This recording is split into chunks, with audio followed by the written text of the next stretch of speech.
হরে কৃষ্ণ, হরে কৃষ্ণ।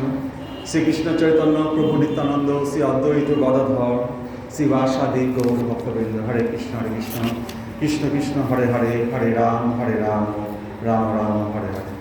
ওম নমো ভগবতে বাসুদেবায় নমঃ। জয়তীতে অধিকং জন্মনা ব্রজ, শ্রুত ইন্দিরা শশদত্তহি, দৈত দৃশ্যতাম দিক্কুতাবকা, স্তৈধিতা সবাস্তম বিচিন্বতে। শরদুদাশয়ে সাধু জাত সং, সরসীর্যদর সিমুষাদিশা, সুরতনাথ দেও শুল্ক দাসিকা, বরদ নিঘ্নত নেহকি। হরে কৃষ্ণ। বিষ জলাপয়াত ব্যাল রাক্ষসাত, বর্ষ মারতাদ বৈদ্যুতানলাত, বিষময়াত্মজাত বিশ্বত ভয়া, দিশবতে ভয়ং ভয়ং রক্ষিতাম। নকুলু গোপিকা নন্দন ভবা, নখিল দেহি নাম অন্তরাত্মাদে, বিখন আর্থিত বিশ্বগুপ্তয়ে, সখ উদীয়মান সাত্বতাম কুলে। জয়তীতে অধিকম জন্মনা ব্রজ, শ্রুত ইন্দিরা শশদত্তহি, দৈত দৃশ্যতাম দিক্কুতাবকা, স্তৈধিতা সবাস্তম বিচিন্বতে। আমরা গোপীগীত নিয়ে আমরা আলোচনা করছিলাম। আমাদের রাসলীলার পর্ব চলছিল। হরে কৃষ্ণ। তো রাসলীলায় যদি আমরা শুরুটা দেখি, রাসলীলার শুরুতে আমাদের কী দেখা যাচ্ছে? প্রথমে কিন্তু বস্ত্রহরণ লীলা, যেখানে বস্ত্রহরণ লীলায় সমস্ত গোপীদেরকে ভগবান শ্রীকৃষ্ণ সেখানে তাদের কাছে অঙ্গীকার করছেন যে তারা যে কাত্যায়নী ব্রত পালন করেছে নন্দসুতকে পতি হিসাবে পাওয়ার জন্য, সেটা তিনি স্বীকার করছেন। আগামী শরৎ পূর্ণিমা রাতে তিনি তাদেরকে আশীর্বাদ করেছেন যে তিনি তাদের যে মনোবাঞ্ছা তিনি পূরণ করবেন। তো তারপরে আমরা দেখেছি গোপীরা তারা ঘরে ফিরে গেছে। ঘরে ফিরে যাওয়ার পর তাদের যেহেতু নন্দসুত কথা দিয়েছেন তাদেরকে পতি হিসাবে তাদেরকে গ্রহণ করবেন, তো সেই হিসাবে তারা সারাদিন রাত ভগবান শ্রীকৃষ্ণের কথাই ভাবত। যখন শ্রীকৃষ্ণ ব্রজে বৃন্দাবনের মাঠে গোচারণে যেতেন, তখন তারা সেই ভগবানকে সকালবেলা দর্শন করার জন্য উদ্গ্রীব হয়ে থাকতো।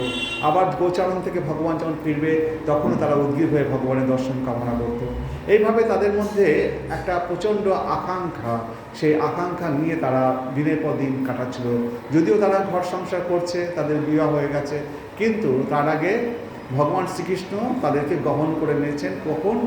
তাদেরকে বস্ত্রহরণ লীলায় ভগবান তাদের বস্ত্রগুলো নিজ কাঁধে তুলে নিয়ে তাদেরকে ফিরিয়ে দিয়েছিলেন। তো ভগবানের সেই প্রসাদী বস্ত্রগুলো তারা পরিহিত হয়েছিল। সেই কারণে ভগবানের যারা প্রসাদী বস্ত্র গ্রহণ করেন, ভগবানের যারা হয়ে যান, ভাজা ছোলা থেকে যেমন অঙ্কুরোদ্গম হয় না, ঠিক সেরকম এই গোপীরা, এই ব্রজের এই 7-8 বছর 10 বছর এই গোপীরা, বৃন্দাবনের গোপীরা, তারা ভগবান শ্রীকৃষ্ণেরই হয়ে গিয়েছিলেন। তারা ঘরে সংসার করছেন, আপাত দৃষ্টিতে আমরা বাহ্যিক দৃষ্টিতে দেখতে পাচ্ছি, কিন্তু আসলে তারা ভগবান শ্রীকৃষ্ণ গত প্রাণ হয়ে গেছিলেন। রাত দিন তারা শ্রীকৃষ্ণের কথাই চিন্তা করতেন, কখন ব্রজনন্দন ফিরবেন, তার পায়ে বোধহয় কষ্ট হচ্ছে, কখন ব্রজের তার নাক থেকে বাঁশির আওয়াজ শুনতে পাবে। রাত দিন শ্রীকৃষ্ণর চিন্তায় থাকতো। এবং গোপীদের মধ্যে যখন এক মিলিত হতো, তারাও সবাই ওই নন্দসুত বোঝতো শ্রীকৃষ্ণের কথাই বলতো। কারণ শ্রীকৃষ্ণ ছাড়া তারা কিছু ভাবতেই পারতো না। এবং শ্রীকৃষ্ণের কথা ভাবতে ভাবতে সংসারে যে রান্নাবান্না করতো, সেক্ষেত্রেও দেখা যেত কখনো কখনো নুনের জায়গায় চিনি দিচ্ছে, চিনির জায়গায় নুন দিচ্ছে। এবং গোপীরা বলতো, হে শ্রীকৃষ্ণ, আমাদের মাথা থেকে একটু দূরে সরে যাও, অন্তত রান্নাবান্না তো সংসারটা তো করতে দাও।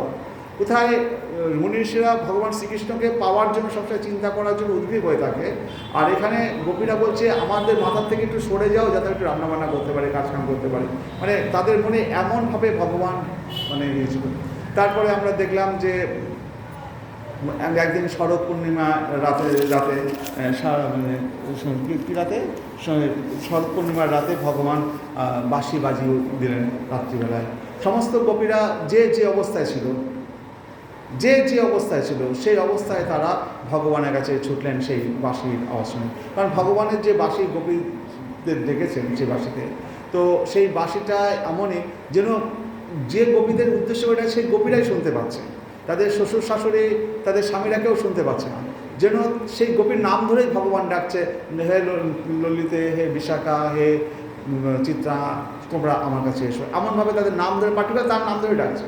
এবং এই নাম ধরে ডাকার জন্য যেহেতু তার নাম ধরে ডেকেছে, সেই কারণে যে অবস্থায় ছিল সে অবস্থায় বাসন কোসন দুধ দোয়া ছিল, দুধের ওই রকম ফেলে দিয়ে দুধ ফুটাচ্ছিল, উনুনে ওই অবস্থায় রেখে দিয়ে বাচ্চাকে দুধ খাওয়াচ্ছিল, বাচ্চাটাকে ওইভাবে ফেলে দিয়ে শ্বশুর শাশুড়িদের খেতে দিচ্ছিল, সেই অবস্থায় রেখে দিয়ে একেবারে কেউ হয়তো সাজসজ্জা করছিল, অর্ধেক সাজা হয়েছে অর্ধেক সাজা হয়নি, এক চোখে কাজল দিয়েছে আরেক চোখে কাজল দেয়নি, ঠোঁটে অর্ধেক লিপস্টিক দেওয়া হয়েছে দেওয়া হয়নি, যে অবস্থায় ছিল ভগবানের বাঁশির ডাক যখন এসছে তখন তারা সেখানেই সমস্ত কর্ম সমাপ্ত করে ছুটে যাচ্ছে ভগবানের দিকে। তো এইরকম গোপীদের ভালোবাসা, ভগবানের ডাক, আজকে ভগবান ডেকেছে আমাকে। তো যেহেতু ভগবান ওর নাম ধরে ডেকেছে, আশেপাশের বাড়ির যে গোপীরা রয়েছে তাদেরকেও ডাকছে না, কারণ আমাকে ডেকেছিল, আমরা তো আর অন্য গোপীদের ডাকিনি। সেই কারণে তারাও জানে না কোথায় যাচ্ছে, কিন্তু তারা ছুটে বেরিয়ে যাচ্ছে ব্রজেন্দ্রনন্দন শ্রীকৃষ্ণের দিকে ছুটে যাচ্ছে। এবং যখন তারা সেখানে সেই ভগবান শ্রীকৃষ্ণ ব্রজেন্দ্র যেখানে থাকেন সেইখানে তারা যখন উপস্থিত হয়েছে, তো শ্রীকৃষ্ণ দেখলেন যে এই যে গোপীরা যে উপস্থিত হয়েছে, তো এদেরকে যদি সহজ সরল ভাষায় কথা বলি, এদের ভিতরের যে আত্মী, এদের ভিতরে যে কথা, সেটা আমার জানা দরকার। আমাকে যে ভালোবাসে, তো এদেরকে যদি আঘাত না দিই তাহলে এদের ভিতর থেকে সেই ভিতরের কথাগুলো, আমাকে ভালোবাসার কথাগুলো বেরোবে না। তো ভগবান যখন গোপীরা ছুটে এসছে, তো ভগবান প্রথমে বললেন, হে মহাভাগা, তোমরা ভাগ্যবতী। তো এখানে মহাভাগা সম্বন্ধে বলা হচ্ছে যে তারা তো ঘর সংসার সব কিছু ছেড়ে চলে এসছে। মহাভাগা কাদের বলা হয়? যাদের পতি পুত্র সংসার নিয়ে, যারা বিরাট সংসার করে স্বামী স্ত্রী ছেলে পুলে নিয়ে সংসার করছে, তাদের বলা হয় মহাভাগ্যবতী। তো এখানে ভগবান শ্রীকৃষ্ণ তাদেরকে মহাভাগা বলছেন, যারা সংসারের সমস্ত কিছু ছেলে পুত্র সন্তান স্বামী সমস্ত কিছু পরিত্যাগ করে ভগবানের শ্রীকৃষ্ণের বাঁশি শুনে তাদের ছুটে গেছে, তাদেরকে বলছেন ভগবান শ্রীকৃষ্ণ, হে মহাভাগা স্বাগতম সুস্বাগতম, তোমরা যে এসেছো তোমাদের স্বাগতম। তারপরে ভগবান কি করছেন, আচ্ছা তোমরা যে এসছো, কি কেন এসছো? এদিকে ভগবান বাঁশি বাজিয়ে তাদের ডেকে পাঠিয়েছে, অথচ আসার পরে ভগবান প্রশ্ন করছে উল্টো, যে তোমরা এসেছো এই রাত্রিবেলায় কেন এসেছো? আজকে পূর্ণিমার রাত, কি সুন্দর চাঁদ উঠেছে, এইরকম মনোরম দৃশ্য, হয়তো তোমরা এই মনোরম দৃশ্য দেখতে এসেছো। কবিরা তো অবাক, বাঁশি দিয়ে ডাকলো আর তারা সে কিনা বলছে যে এরকম আমরা এই মনোরম দৃশ্য দেখতে এসেছি। এর আগেও তো অনেকবার এসেছি ভগবানের কাছে, কখনো তো এরকম বলেননি যে আমরা মনোরম দৃশ্য দেখতে এসেছি। আজকে তিনি কিনা বলছেন আমরা নাকি সেই মনোরম দৃশ্য দেখার জন্য এখানে উপস্থিত হয়েছি। তো গোপীদের মনের মধ্যে সেই কথাগুলো বাজছে, যে এদিকে সুস্বাগতম বলছে, এদিকে বলছে তোমরা কেন এসছো? এই গভীর রাত, ঝোড় জঙ্গল, বাঘ সিংহ থাকে, তোমাদের ঘরে স্বামী স্ত্রীরা রয়েছে, তারা তোমাকে খুঁজে বেড়াবে, আর এখানে বাঘ সিংহের জঙ্গলে তোমাদের একা আসা উচিত হয়নি, আর তোমরা ঘরের স্বামী আছে স্ত্রী আছে, তোমাদের ঘর ছেড়ে বেরিয়ে আসা উচিত হয়নি, ইত্যাদিভাবে ভগবান তাদেরকে জ্ঞান দিচ্ছেন। গোপীরা ভাবছে, বাহ, আজকে তোমার এত জ্ঞান, তোমার কাছে আমাদের জ্ঞান শুনতে হবে। তুমি একজন মাখন চোর গোয়ালা, সে কিনা আজকে আমাদের বড় বড় জ্ঞান দিচ্ছে যে স্বামী স্ত্রী নিয়ে সংসার করাই ভালো। স্বামী যদি রুগ্ন হয়, স্বামী যদি দেখতে ভালো না হয়, স্বামী যদি দুস্থ হয়, স্বামী যদি অসুস্থ হয়, তবুও সেই স্বামীকে পরিত্যাগ করা উচিত না। গৃহিণীদের ধর্ম এটাই, এবং এই স্বামীদের ছাড়া তাদের আসা উচিত হয়নি, তারা যেন এখনই তারা ফিরে যায় স্বামীদের কাছে। গোপীরা ভগবানের এরকম বিরুদ্ধ আচরণ দেখে গোপীরা অবাক হয়ে গেছে, কিন্তু গোপীদের মাথা হেট হয়ে গেছে, চোখের জলে তাদের জামা কাপড় ফেসে যাচ্ছে। তারা কি করছে, পায়ের বুড়ো আঙুল দিয়ে মাটি খুঁড়ছে। গোপীরা মাটি খুঁড়ছে কিন্তু কথা বলতে পারছে না। ভগবান শ্রীকৃষ্ণ বলছেন, আচ্ছা তোমাদের তো এত কিছু বলছে, তোমরা কথাও বলছো না, এদিকে পায়ের বুড়ো আঙুল দিয়ে মাটি খুঁড়ছো, এটা কি করছো তোমরা? তো গোপীরা বললো, দেখো আজকে আমরা ঘর সংসার সব কিছু ছেড়ে চলে এসেছি, আজকে তোমার কাছে এসেছি, আজকে তোমার কাছ থেকে আমরা ফিরে যাব না। এই যে পা দিয়ে মাটি খুঁড়ছি, খুঁড়তে খুঁড়তে তো একটা গর্ত হবে, গর্ত হলে সেখানে জল হবে, সেই গর্তে আমরা ডুবে মারা যাব এখানে, কিন্তু আমরা কেউ ঘরে ফিরে যাব না। তো গোপীদের পা দিয়ে খোঁড়ার একটাই উদ্দেশ্য, ভগবান শ্রীকৃষ্ণের যে সান্নিধ্য, যে তাদেরকে ভগবানকে যে দেখতে পাচ্ছে, এই সান্নিধ্যটা তারা ছেড়ে চলে যেতে চাইছে না, ভগবানের কাছেই তারা থাকতে চাইছে। ভগবানের সান্নিধ্য তাদের কাছে এত প্রিয়, তো সেই কারণে তারা পা দিয়ে মাটি খুঁড়ছে, কিন্তু বলতে পারছে না সব কথা। ভগবানের কাছ থেকে এইরকমভাবে একজন প্রেমিক তার সবাইকে ডেকে নিয়ে এসছে মাঝরাতে, শতকোটি গোপী সব দাঁড়িয়ে আছে, সবাই মাথা নিচু করে চোখে জল ফেলছে, কোনো উত্তর দিতে পারছে না।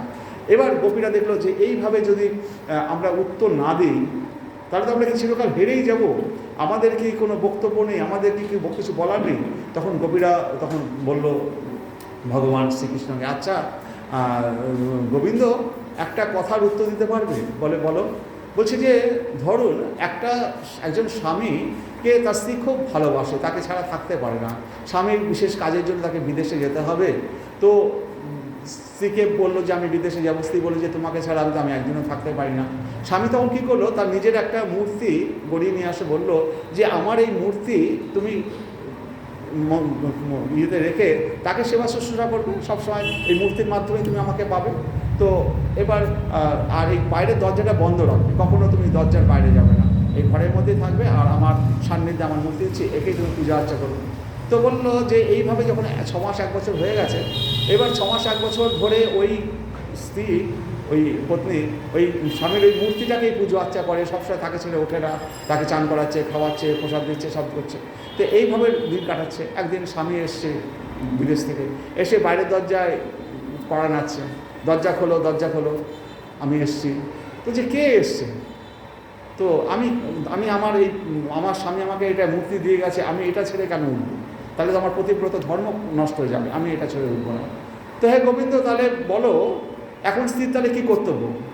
গোবিন্দ বলছে এটা আবার ঠিক আছে, যখন আসল স্বামী এসে গেছে তখন ওই নকল স্বামীর মূর্তিটার কোনো দরকার আছে?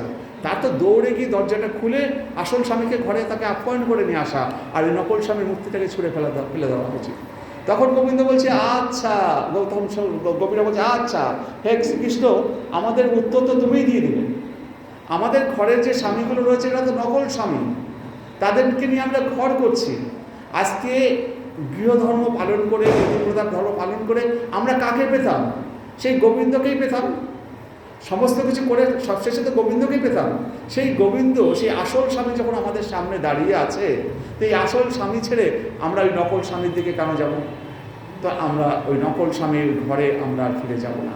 স্ত্রী, পুত্র, কন্যা সমস্ত কিছু তো আমাদের দেহের সাথে সম্পর্কিত, কিন্তু আত্মার সাথে সম্পর্ক তো গোবিন্দের।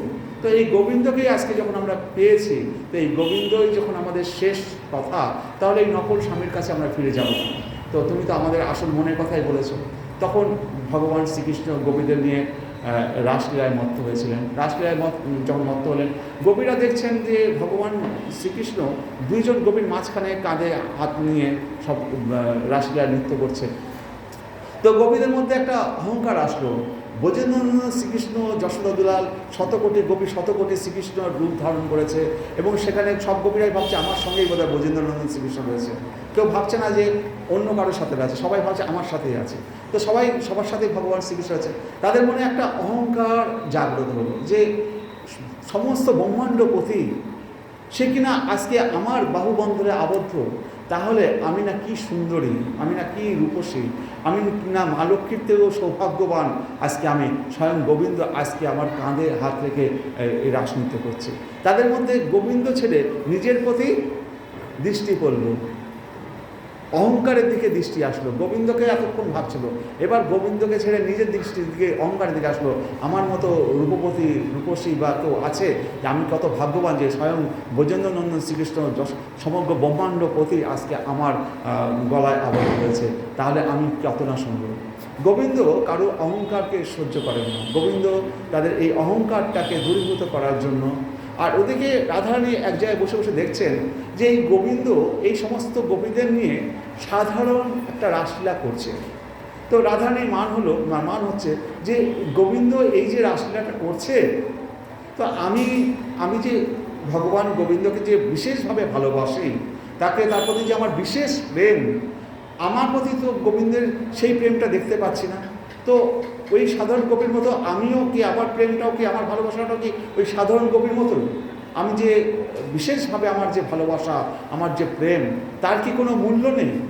তো রাধারানীর মনে হচ্ছে মান, আর এই গোপীদের মনে হচ্ছে অহংকার। তো ভগবান যার মান হয়, তার মানকে সন্তুষ্ট করার জন্য কী করবে? মান ভাঙাবেন, তার কাছে নিবেদন হবেন। আর এই গোপীদের অহংকার হয়েছে, গোপীদের থেকে ভগবান অন্তর্ধান হলেন, আর রাধারানীকে যেহেতু মান হয়েছে, রাধারানীকে নিয়ে ওই রাসলীলা থেকে মুহূর্তের মধ্যে তিনি উধাও হয়ে গেলেন। যখন উধাও হয়ে গেলেন, মুহূর্তের মধ্যে সমস্ত গোপীরা দেখছে ব্রজেন্দ্রনন্দন শ্রীকৃষ্ণ নেই। সাথে সাথে গোপীরা একবারে প্রায় মূর্ছিত প্রায় হয়ে গেছে, কোথায় গেল কোথায় গেল, মানে এক মুহূর্তকাল তাদের তখন আর সহ্য হচ্ছে না। কেন গোবিন্দ আজকে আমাদের ছাড়া চলে গেল, এই মুহূর্তে আমাদের সাথে ছিল, নিশ্চয়ই আমাদের কোনো অপরাধ হয়েছে, সেই অপরাধ নিশ্চয়ই আমাদের অহংকার হয়েছিল, এই বোঝেন সৃষ্টি সেই কারণে আমাদের ছেড়ে চলে গেছে। তারা তখন কী করলো, চারদিকে মানে পাগলিনীর মতো তারা খুঁজতে শুরু করেছে, এদিক ওদিকে খুঁজতে খুঁজতে কোথাও পাচ্ছে না। তখন তারা বনের গাছগাছালিদের বলছে, হে বৃক্ষ, তোমরা কি ব্রজেন্দ্রনন্দন শ্রীকৃষ্ণকে কোথাও দেখেছো? মাটিকে জিজ্ঞেস করছে, মা ধরিত্রী মা, তোমার উপর দিয়ে ব্রজেন্দ্রনন্দন হেঁটে যায়, তুমি কি কোথাও দেখেছো কোথায় গেল আমাদের ব্রজেন্দ্রনন্দন শ্রীকৃষ্ণকে? এইভাবে গোপীরা পাগলিনীর মতে হরিণকে ধরে বলছে, হরিণ, তোমরা তো অনেক দূর দূর বনের মধ্যে ঘুরে বেড়াও, তোমরা কি আমাদের ব্রজেন্দ্রনন্দন শ্রীকৃষ্ণকে? এরকম পাগলির মতো খুঁজে বেড়াচ্ছে তারা। তখন তারা কি করলো, কেউ কেউ অভিনয় শুরু করে দিল যে ব্রজেন্দ্রনন্দন শ্রীকৃষ্ণ কেমন দেখতে, ব্রজেন্দ্রনন্দন শ্রীকৃষ্ণ কীভাবে কালীয়কে দমন করেছে। কেউ কালীয় সাপ সেজেছে, তার মাথায় পা দিয়ে বলছে, আমি শ্রীকৃষ্ণ দেখ কালীয়র মাথায় দাঁড়িয়েছি। কেউ মা যশোদা সেজেছে, এই দেখ আমি মা যশোদা গোবিন্দকে কোলে করে দুধ খাওয়াচ্ছি। কেউ পুতনা রাক্ষসী সেজেছে, আয় তুই শ্রীকৃষ্ণ, তোকে আমি পুতনা রাক্ষসী এনে বিষযুক্ত স্তন তোকে খাওয়াবো। এইভাবে শ্রীকৃষ্ণকে মনে করে কাউ কোনো গোপীকে করে তুলছে। শ্রীকৃষ্ণের লীলাগুলোকে তারা পাগলিনীর মতো সেই কথা অভিনয় করতে করতে তাদের মনে হলো যে বনের মধ্যে আমরা একটু খুঁজে আসি কোথায়। যখন বনের দিকে যাচ্ছে তখন দেখতে পাচ্ছে ভগবান শ্রীকৃষ্ণের যে পদচিহ্ন ধুলোর উপর পড়ে আছে, সেই পদচিহ্ন দেখে তারা মনে হলো ভগবান এই দিকে গেছে। তখন সেই পদচিহ্ন দেখে ভগবানের ওই বনের মধ্যে গোপীরা হাঁটা শুরু করলো, যে এই বনে এই রাস্তা দিয়ে ভগবান গেছে। কিছু দূর যাওয়ার পরে দেখতে পারলো যে ভগবানের দুটো পদচিহ্নের পাশে আরও দুটো পদচিহ্ন। সেই পদচিহ্নতেও সেই জপ, অঙ্কুশ, সেই সমস্ত পদ্মফুলের চিহ্ন, বিভিন্ন যে চিহ্নগুলো থাকে রাধারানীর পায়ের, সেই চিহ্নগুলো যখন রয়েছে, তখন ললিতা বিশাখা যারা রাধারানীর গোপীরা, তারা বুঝতে পারলেন আমাদের প্রিয় সখী রাধারানীকে নিয়ে ভগবান শ্রীকৃষ্ণ এই পথে গেছেন। তো রাধারানীর পক্ষের গোপী একদল ছিল, আরেকজনের রাধারানীর বিপক্ষ দলের গোপী ছিল, তারা হচ্ছে চন্দ্রাবতী। তারা এরা দুই পক্ষের গোপী ছিল। কিন্তু আজকে যখন ভগবান শ্রীকৃষ্ণ তাদের ছেড়ে অন্তর্ধান হয়েছে, আজকে দুপক্ষর আর ভেদাভেদ নেই, তারা সব একসাথে হয়ে গেছে। কান্না দু দলেরই কান্না একই, তখন তারা একসাথে কাঁদছে। আর কোথায় গেল তা বুঝতে বুঝতে যাচ্ছে। কিছুদিন গিয়ে দেখছে যে মানে ভগবান শ্রীকৃষ্ণের সামনের দিকে দুটো আঙুল মাটিতে বসে গেছে। তখন বলল, ভগবান শ্রীকৃষ্ণ এখানে নিশ্চয়ই সেই বিশেষ গোপীকে কোলে তুলে নিয়ে কোনো গাছের ফুল পাড়ছিলেন। তো এইরকমভাবে যখন এগোচ্ছে, কিছুদিন যাওয়ার পরে দেখতে পেল যে রাধারানী একজন গোপী, রাধা নামে একজন গোপী, তিনি মূর্ছিত হয়ে ধুলায় পড়ে আছেন, মূর্ছিত পড়ে আছেন। সবাই দৌড়ে গেল, কে দেখে আমাদের রাধারানী মূর্ছিত হয়ে পড়ে আছে। রাধারানীকে সবাই জল দিয়ে তুষ্টি বলল। তো আজকে কি হয়েছে, সমস্ত গোপীরা যারা রাধারানী বিপক্ষ গোপীরা ছিল, যারা পক্ষে গোপী ছিল, সবাই রাধারানীকে দেখে কান্নাকাটি করছে যে, হে রাধে, তোমাকে নিয়ে ব্রজেন্দ্রনন্দন শ্রীকৃষ্ণ আজকে এই বনভূমিতে নিয়ে এসছে, নিশ্চয়ই তুমি সেরকম সৌভাগ্যবতী যে আমাদেরকে তো ব্রজেন্দ্রনন্দন শ্রীকৃষ্ণ নিয়ে আসেনি, তুমি সেই সৌভাগ্যবতী, তোমাকে নিয়ে ব্রজেন্দ্রনন্দন শ্রীকৃষ্ণ চলে নিয়ে এসেছিল। আর তুমি মূর্ছিত হয়ে পড়ে আছো, তোমার জ্ঞান শূন্য অবস্থা, আমরা জল দিয়ে তোমার জ্ঞান করলাম। আমরা তো তোমার মতো এরকম জ্ঞান শূন্য হতে পারিনি, আমরা তো গোবিন্দকে খুঁজে বেড়াচ্ছি। তো আজকে যে বিপক্ষ গোপী সপক্ষ গোপী সবাই একসাথে কান্নাকাটি করছে। চন্দ্রাবলী বলছে যে, হে রাধে, তোমার প্রেম মহৎ প্রেম, তুমি একমাত্র ব্রজেন্দ্রনন্দনের সত্যিকারের প্রেমিক। তো রাধারানী বললো যে দেখো, এই গোবিন্দ আজকে নিজের ইচ্ছায় তিনি আমাদের ছেড়ে অন্তর্ধান করেছেন। রাধারানী কেন ওইখানে মূর্ছিত হয়ে পড়েছিলেন? রাধারানী বললেন, দেখো, গোবিন্দকে তো আমাকে নিয়ে আসছিল, তো আমার মান হয়েছিল, তো গোবিন্দকে বলেছিলাম যে আমি আর যেতে পারছি না। সেই গোবিন্দ আমাকে কাঁধে তোলার নাম করে আমাকে নিতে বসে গোবিন্দ আমার কাছ থেকে অন্তর্ধান হয়েছে, আমার মান হয়েছিল বলে। তো রাধারানী কাঁদছে। তো আসলে রাধারানী কেন মান হয়েছিল এইখানটায়, গোবিন্দকে কেন রাধারানীকে ছেড়ে চলে গেল? রাধারানী নিজেই এটা চেয়েছিলেন। আজকে শত কোটি গোপীরা শ্রীকৃষ্ণ বিরহে কাঁদছে, আর আমি শ্রীকৃষ্ণকে নিয়েই বনের মধ্যে একাকী শ্রীকৃষ্ণকে আস্বাদন করব। এটা কি আমার ভালো দেখায়? হ্যাঁ। তো তো আমিও যদি শতকোটি গোপীর মতো ওই কাঁদতে পারতাম শ্রীকৃষ্ণ হা কৃষ্ণ করে, এবং কাঁদার পরে যদি ভগবানকে পেতাম, সেই পাওয়াটাই মহৎ হতো। সেই কারণে রাধারানী এই লীলাটা করলেন যে, হে ব্রজেন্দ্রনন্দন, আমি আর হাঁটতে পারছি না, তুমি আমাকে যেখানে খুশি নিয়ে যাও, তুমি আমাকে কাঁধে তুলে নাও। গোবিন্দ তখন রাধারানীকে কাঁধে তোলার নাম করে গোবিন্দদা হয়ে গেছেন।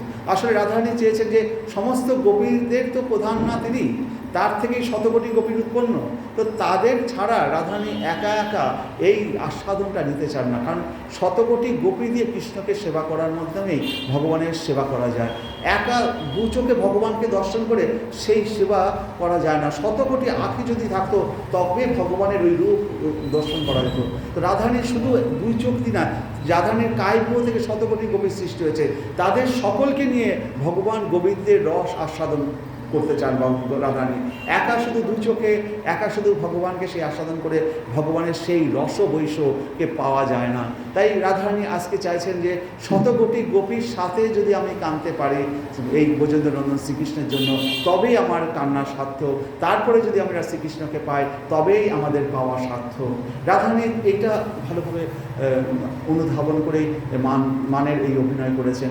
এবং গোপীরা যখন বললেন যে রাধে আমাদের চলো এই বনে, বৃন্দাবনের বনে বনে আমরা গোবিন্দকে খুঁজি, তো রাধারানী বললেন, দেখো গোবিন্দকে খুঁজতে যাব, যে স্বেচ্ছায় নিজেকে লুকায়, তাকে যদি তুমি যত খুঁজতে যাবে বনের গভীরে, সে আরও গভীরে চলে যাবে। এবং যদি আরও গভীরে গোবিন্দ চলে যায়, বনের মধ্যে কাটা বিভিন্ন রকম পাথরে জমি ভগবান গোবিন্দের পায়ে আঘাত প্রাপ্ত হবে। আমরা তো গোবিন্দকে ভালোবাসি, তাকে আঘাত দেওয়াটা তো আমার মূল লক্ষ্য নয়।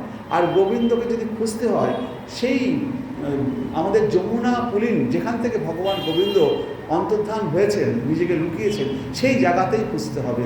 কারণ সোনার সূচ যদি হারিয়ে যায় ঘরের মধ্যে, তাহলে ঘরের মধ্যেই খুঁজতে হবে। বাইরে যেখানে আলো আছে সেখানে গিয়ে যদি আমরা সোনার সূচ খুঁজি, সেখানে গিয়ে পাবো না। যেখানে হারিয়েছে সেখানটাই খুঁজতে হবে, তবেই সোনার খোঁজ পাওয়া যাবে। তো গোবিন্দ আমাদের ছেড়ে, যেখান থেকে ছেড়ে আমাদের ছেড়ে চলে গেছেন, চলো আমরা সেইখানটায় যাই, সেখানে গিয়ে আমরা গোবিন্দকে খুঁজে বেড়াই।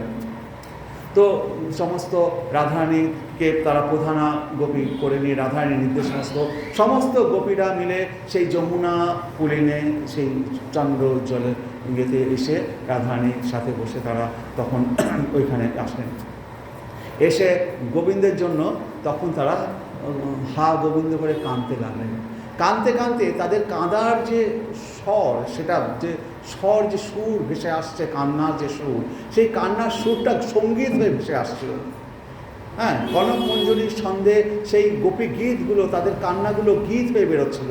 সেইটাই হচ্ছে গোপী গীত। জয়তীতে অধিকং জন্ম না বোঝো সুত ইন্দিরা শশদত্তী। এইভাবে 19টা শ্লোক আমাদের সুখদেব গোস্বামী দিয়েছেন। এই 19টা শ্লোকে ভগবান শ্রীকৃষ্ণের সম্বন্ধে গোপীরা এক এক যুথের এক এক গোপী এক একটা চরণ গাইছে, তারপরে গোপী আর একটা চরণ গাইছে।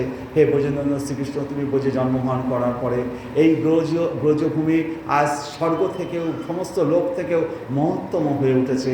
এখানে লক্ষ্মী দেবী মানে সদা তোমার জন্য এখানে বিরাজ করছেন, ইন্দিরা শশদত্তহী। আর তোমাকে না দেখতে পেয়ে, আর আমরা তোমার মানে দাসী, আমরা দ্বৈত, আমরা মানে এমন দাসী, মানে কোনো শুল্ক ছাড়া, বিনা শুল্কের দাসী, আমাদের কোনো মায়না দিতে হয় না, এরকম প্রিয় শুল্কে, বিনা শুল্কের দাসী। আর আমাদের ছেড়ে তুমি এই বনে বনে ঘুরে বেড়াচ্ছ, তোমাকে দেখার জন্য আমাদের মন কান্নাকাটি করছে। এই বিনা শুল্কের দাসীদের একবার দেখা দাও, একবার দর্শন দাও, না হলে পরে আমাদের প্রাণটা রক্ষা পায় না। আর তুমি যে আমাদেরকে যে দেখা দিচ্ছ না, তাহলে পরে কেন দেখা দিচ্ছ না? যদি দেখা নাই দেবে, তাহলে পরে যখন কালীয় দমন করলে, বা তোমার অঘাসুর, বিষাসুর, এই সমস্ত যখন ইন্দ্র বাড়ি দিয়ে পুরো ডুবিয়ে দিল, তো তখনই তো আমাদের মরে যাওয়া উচিত ছিল। তো তখন আমাদের বাঁচিয়েছ কেন? তখন আমাদের বাঁচিয়েছ, আজকে যখন আমাদের মৃত্যুর অবস্থা তোমার অদর্শনে, তাহলে পরে তখনই আমাদের বাঁচানোর দরকার ছিল না। আজকে তাহলে আমরা এত কান্নাকাটি করতাম না। আমাদেরকে ভালোবাসো বলেই তো বাঁচিয়েছো। তাই হে শ্রীকৃষ্ণ, আজকেও তুমি আজকে যেখানে থাকো, আজকে একবার দর্শন দাও। তারপরে গোপীরা বলছেন, হে শ্রীকৃষ্ণ, শুধু দর্শন দিলেই চলবে না, আমাদেরকে দাসী হিসাবে স্বীকৃতি দেওয়ার জন্য আমাদের মাথায় একটা হাত, তোমার করকমল আমাদের মাথায় স্থাপন করবে। তাহলে পরে আমরা আমাদের সমস্ত তাপ বিরহ তাপ থেকে আমরা মুক্ত হব। তো ওই করকমল স্থাপন করে, যে করকমলের দ্বারা তুমি লক্ষ্মী দেবীকে বিবাহ করেছিল করকমলের দ্বারা, সেই করকমল আমাদের মাথায় যদি একবার তুমি রাখো, তাহলে ভগবান শ্রীকৃষ্ণ যদি তারও মাথায় হাত রাখে, তাহলে তার আর ভয় কি, সমস্ত বিপদ তার থেকে উদ্ধার পেয়ে যায়। তারপরে বলছেন যে শুধু করকমল মাথায় রাখলেই হবে না, হে গোবিন্দ তোমার মুখের কথাও আমরা শুনতে চাই, তোমার মুখের মিষ্টি হাসিটাও দেখতে চাই। আর তোমার এই পদযুগল, যে পদযুগল নিয়ে তুমি বনে বনে কাপড় বিছানো পথে পথে ঘুরে বেড়াচ্ছ, সেই পদযুগল এত কাপড় তুমি হাঁটো, আর ওই পদযুগলে এত মাখনের মতো মলম, সেই পদযুগল আমাদের বক্ষে ধারণ করতে আমরা খুব কি বলবো, খুব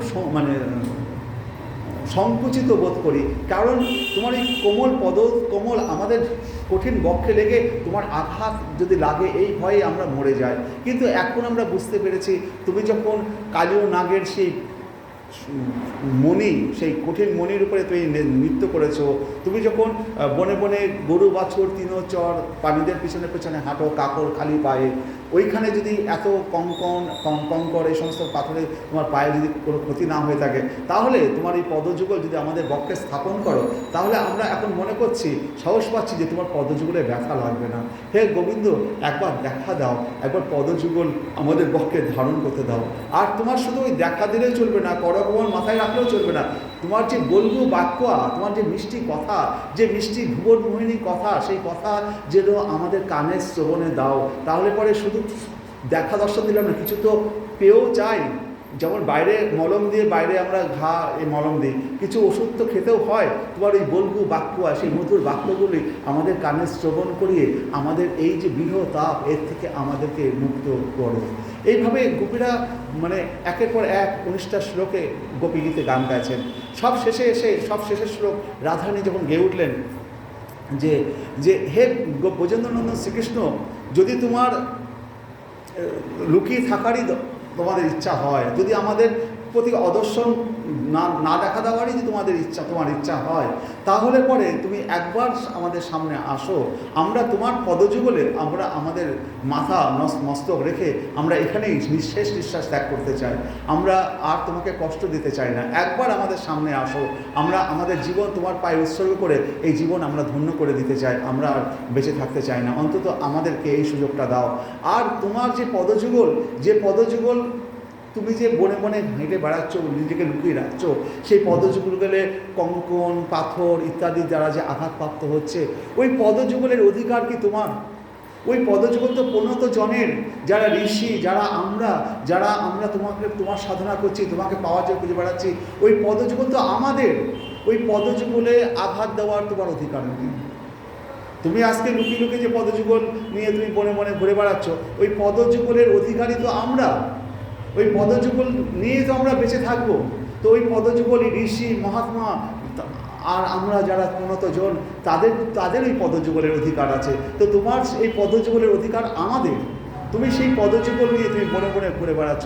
রাধারানী যখন এই কথাটা বলে উঠলেন যে তুমি দর্শন দাও, আমি তোমার চরণে মাথা রেখে এখানে আমরা আত্মবিসর্জন দিতে চাই, আর ওই পদযুগলের অধিকার তোমার নেই, ওই পদযুগলের অধিকার তো আমাদের উন্নত জনের। ওই পদযুগল আমাদের জন্য, ওই পদযুগল আমাদের সামনে দর্শন দাও।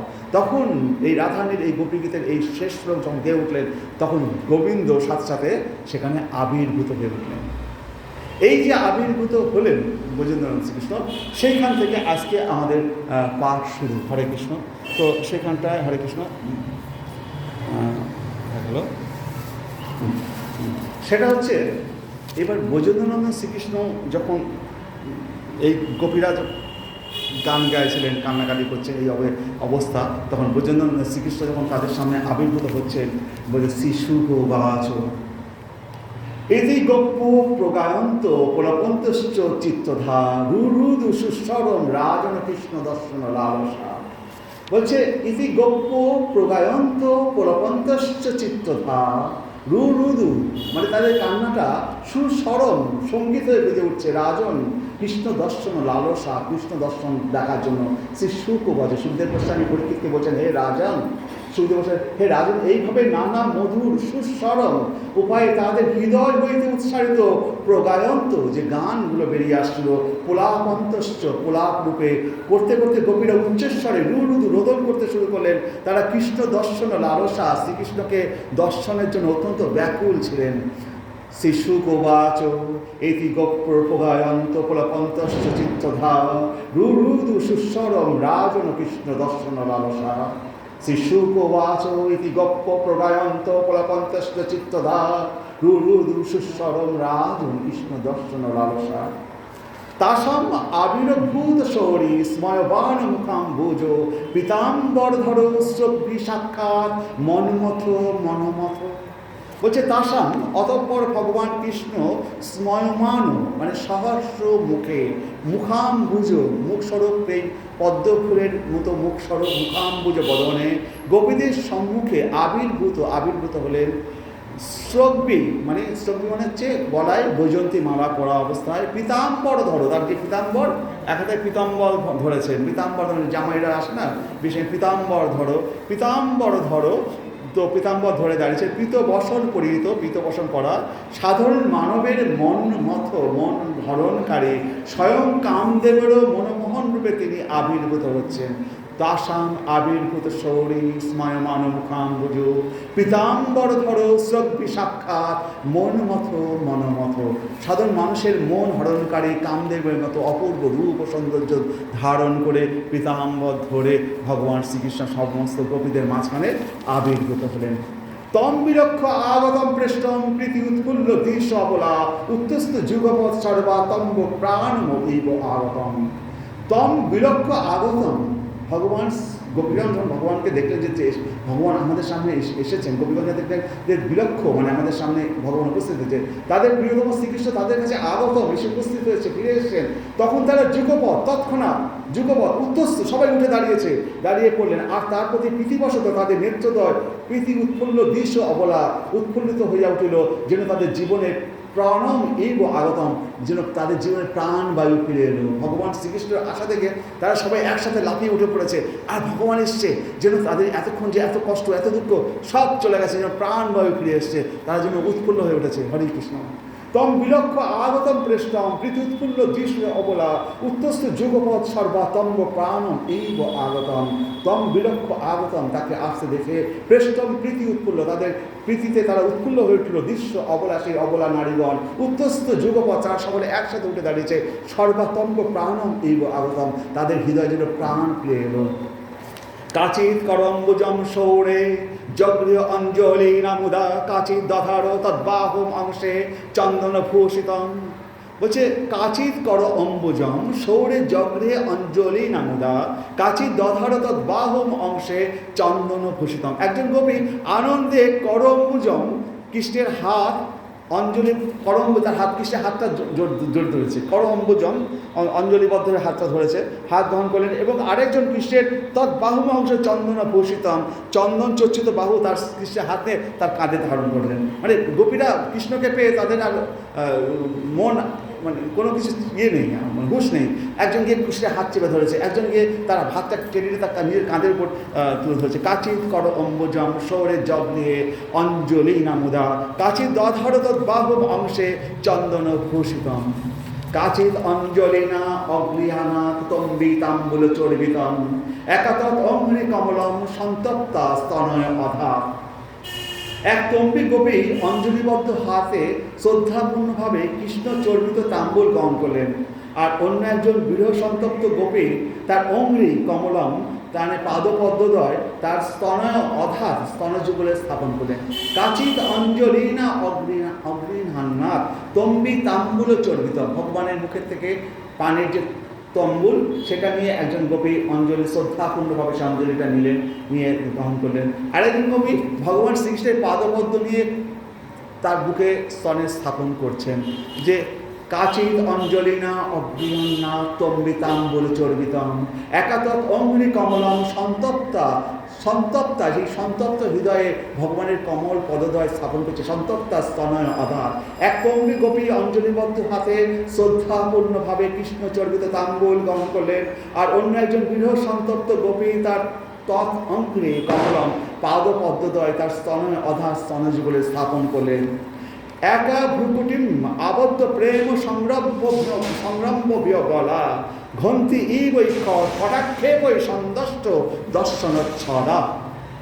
একা ভ্রুকুটিম আবদ্ধ প্রেম সংরম্ভ বিহবলা ঘন্তি ইব ইক্ষত কটাক্ষেপৈ সন্দষ্ট দর্শন ছড়া। প্রেম সংরম্ভ প্রেমময় ক্রোধে, ভালোবাসার ক্রোধ হয় না, এই তুই এতক্ষণ বাদে আসলি, আমরা এরকম বলি না, কাউকে ভালোবেসে তো বকা যায়, এই তোকে কখন আসতে বলেছি, আমি এতক্ষণ ধরে চিন্তা করছি, তুই এখন পরে আসলে, মানে ভালোবেসে বকা, মানে প্রেম সংরব্ধ প্রেমময় ক্রোধে বিহ্বল একজন গোপী ওষ্ঠ দংশন করে, দাঁতে যাচ্ছে ওই দাঁড়া দেখাচ্ছি, মানে দাঁতে যাচ্ছে বলো না, ওষ্ঠ দংশন করে দর্শন ভূকুটিযুক্ত কটাক্ষেপই ভূকুটিযুক্ত করে কটাক্ষপাত দ্বারা কৃষ্ণকে যেন ঘন্তিব তাড়িত করতে লাগলেন।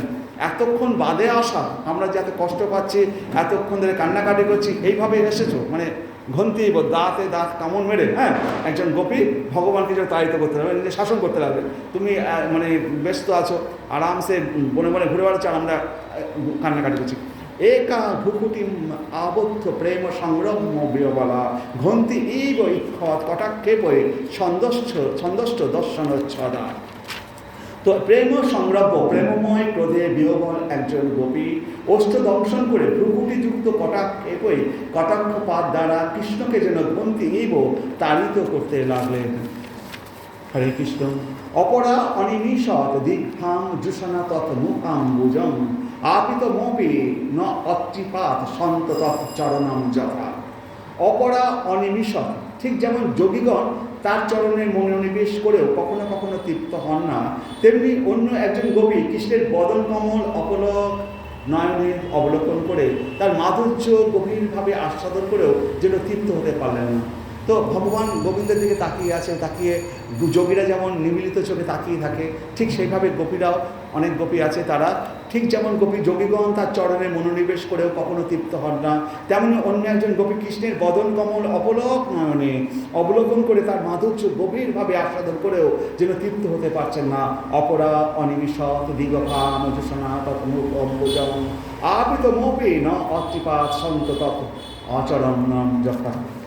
তো তারপরে শ্লোক হচ্ছে তম কাচিৎ নেত্ররন্ধেন হৃদি কীর্তা নিমিল্য চ পুলক অঙ্গি উপগুচ্ছ আস্তে যোগী ইব আনন্দ সমাপ্লতা। একজন গোপী স্বীয় নেত্ররন্ধের মাধ্যমে ভগবানকে তার হৃদয়ে স্থাপন করলেন, তারপর চক্ষু মুদ্রিত করে পুলকিত শরীরে তাকে অনবরত আলিঙ্গনে তিনি ভগবানের ধ্যানরত এক যোগীর মতো হয়ে ওঠেন। তো একজন গোপী কী করলেন, ভগবানকে অপলক নয়নে দৃষ্টি করে ভগবানের রূপটাকে আস্তে আস্তে মনের মধ্যে ধারণ করে চোখ বন্ধ করে ভগবানকে যেন বক্ষে ধারণ করে তাকে আলিঙ্গনবদ্ধ করে তিনি যোগীর মতো ধ্যানস্থ হয়ে পড়লেন একজন গোপী। তাই বলছে তম কাচিৎ নেত্ররন্ধেন হৃদি কীর্তা নিমিল্য চ পুলক অঙ্কি উপগুচ্ছ আস্তে যোগী এইব আনন্দ সমাপ্লতা। একজন গোপী স্বীয় নেত্ররন্ধের মাধ্যমে ভগবানকে তার হৃদয়ে স্থাপন করলেন, তার চক্ষু মুদ্রিত করে পুলকিত শরীরে তাকে অনবরত আলিঙ্গনে তিনি ভগবানের ধ্যানরত এক যোগীর মতো হয়ে উঠলেন। সর্বাস্তা কেশব আলোক পরম উৎসব নির্মিতা জুহু গৃহ জমতাপসপাগ্যম প্রাপ্য যথা জানা। তাদের প্রিয় কৃষ্ণকে পুনরায় দর্শন করে সকল গোপীগণ পরমানন্দে মত্ত হয়ে উঠলেন। সংসার তপ্ত ব্যক্তিগণ কোনো পরম ভাগবতকে প্রাপ্ত হলে যেমন তাদের দুর্দশা বিস্মৃত হয়, ঠিক তেমনি তারা বিরহ যন্ত্রণা পরিত্যাগ করেছিলেন। তো সর্বাস্তা কেশব আলোক পরম উৎসব নির্মিতা জুহু বিরহ জমতাপম প্রাজ্ঞম প্রাপ্য যথা জানা। যদি ঘরে সেরকম মহান ঋষি বাড়িতে এসে পড়ে আসে, তখন সবাই মিলে মহান ঋষির কাছে ছুটে যায়, তো এবং তাদের সমস্ত সন্তাপ যেন দূর হয়ে যায় ঋষি তার কাছে গেলে। ঠিক সেরকম তাদের প্রিয় কৃষ্ণকে পুনরায় দর্শন করে সকল গোপীগণ পরমানন্দে মত্ত হয়ে উঠলেন। সংসার তপ্ত ব্যক্তিগণ কোনো পরম ভাগবতকে প্রাপ্ত হলে যেমন তাদের দুর্দশা বিস্মিত হয়, ঠিক তেমনি তারা বিরহ যন্ত্রণা পরিত্যাগ করেছিলেন। তাভি বিধুত শোকাবি ভগবান অচ্যুত বৃত ব্যারচত অধিকম তাত পুরুষ শক্তি বিজাতা। সর্বসন্তাপযুক্ত গোপীগণ দ্বারা বৃত পরিবৃত হয়ে পরমেশ্বর ভগবান অচ্যুত ব্যারচ্যত দীপ্তমান রূপে বিরাজ করছিলেন। হে রাজন, ঐশ্বর্যাদিময়ী স্বরূপ শক্তি দ্বারা পরিবৃত হয়ে পরমাত্মা যেভাবে শোভা পান, শ্রীকৃষ্ণ এইভাবে দীপ্যমান হয়েছিলেন। তো এই যে গোপীরা, এই গোপীরা কারা ছিল? এই গোপীরা যে ভগবানের স্বরূপ শক্তি, এই স্বরূপশক্তির মধ্যে স্বরূপশক্তি ঐশ্বর্যদিময়ী স্বরূপশক্তি, এই স্বরূপশক্তির মাঝখানে যখন ভগবান শ্রীকৃষ্ণ দাঁড়িয়ে আছেন, তার থেকে যে দীপ্তিমান রূপে মানে সূর্য যেমন দীপ্তিমান হয় উজ্জ্বল, ভগবান শ্রীকৃষ্ণ সেরকম সূর্যের মতো না, খুব পরম আনন্দদায়ক একটা দীপ্তিমান রূপ ধারণ করে গোপীদের মাঝখানে, সমস্ত শতকোটি গোপীর মাঝখানে ভগবান শ্রীকৃষ্ণ বাসী নিয়ে দাঁড়িয়ে আছেন এবং সবাই সমস্ত গোপীরা ভগবানকে আস্বাদন করছেন তার রূপ আসনভূজের। সর্বসন্তাপযুক্ত গোপীগণ দ্বারা বৃত মানে পরিবৃত হয়ে পরমেশ্বর ভগবান অচ্যুত ব্যারোচত মানে দীপ্তমান রূপে বিরাজ করছিলেন। হে রাজন, ঐশ্বর্যদামী স্বরূপ শক্তি দ্বারা পরিবৃত হয়ে পরমাত্মা যেভাবে শোভা পান, শ্রীকৃষ্ণ এইভাবে দীপ্যমান হয়েছিলেন। অভিবিধূত শোকাভি ভগবান অচ্যুত বৃত ব্যারোচত অধিকম তাত পুরুষ শক্তি যথা। হরে কৃষ্ণ। তা সমাদায় কারিন্দা নির্বিশক পুলিনম বিধু বিকশাৎ কুন্দ মন্দার স্বরূপে অনিল শট পদম। বলছে শরৎ চন্দ্র অংশ সন্দোধস্ত দোষাতম শিবম কৃষ্ণায় হস্ততরল আচিত কমল বালুকাম। বলছে সর্বশক্তিমান ভগবান অতঃপর গোপীদের তার সঙ্গে কালিন্দীর হস্তরূপ তরঙ্গ, কালিন্দীর যে জলটা হাত মতো উঁচু যে তরঙ্গ উঠানামা করছে, হস্তরূপ তরঙ্গ দ্বারা ব্যাপ্ত সেই কালিন্দীর কোমল বালুকাময় তটে নিয়ে গেলেন। সেই পবিত্র স্থানের পুষ্পিত কন্দ ও মন্দার ফুলের সৌরভবাহিত বাতাস ভ্রমরদের আকর্ষিত করেছিল, আর শরৎকালীন চন্দ্রের কিরণ প্রাচুর্য রাত্রির অন্ধকার দূর করেছিল। তো গোপীগণ তখন কৃষ্ণকে কী করলেন, হাত ধরে তাকে সেই যমুনার তীরে কালিন্দীর তীরে নিয়ে গেলেন ভগবান শ্রীকৃষ্ণকে। আর সেই কালিন্দীর জল তখন এক হাত উঁচু উঠানামা করছে ঢেবে, আর সেখানে ভ্রমরেরা মানে ফুলের গন্ধে আকর্ষিত হয়ে সেখানে ভ্রমরেরা আসছে এবং শরৎকালীন চন্দ্র সেখানে উজ্জ্বল হয়ে আকাশে বিরাজ করছে।